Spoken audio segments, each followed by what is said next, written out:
You might have noticed that an apartment complex overlooking Martin Luther King Drive in Walnut Hills is under construction after years of being vacant.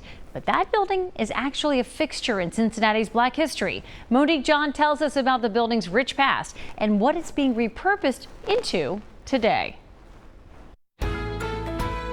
You wouldn't know this just by looking at it, but this building was built as a safe haven for blacks in Cincinnati over a century ago. Now it's undergoing a major facelift, and that could also bring significant changes to the community. That's because this Walnut Hills complex that was last occupied by low-income residents is now being redeveloped into a set of condos.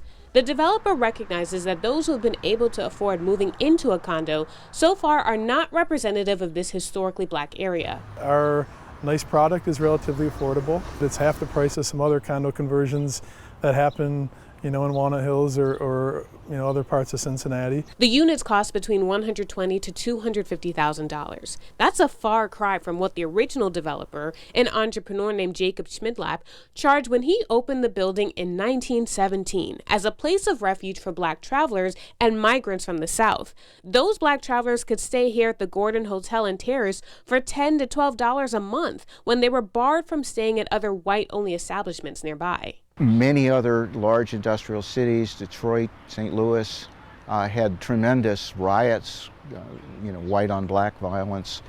Cincinnati managed to avoid that, I think, largely because there was a strong black leadership community that both helped the migrants to find places to live and also helped them figure out what the rules were in Cincinnati, which was very different from the rules in the Deep South. Droves of Southern blacks were settling down in Cincinnati and a number of other northern cities by the early 20th century.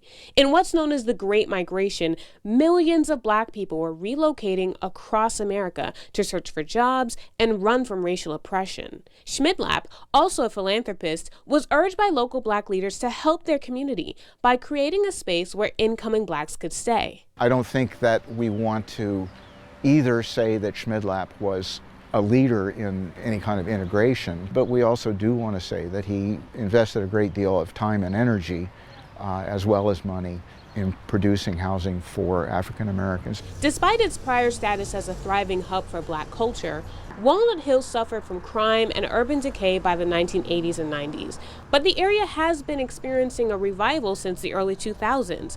While it remains to be seen how these condos will change Walnut Hills' racial and economic landscape, it's expected that the Gordon's redevelopment will be part of that neighborhood upswing. Monique John, WCPO 9 News.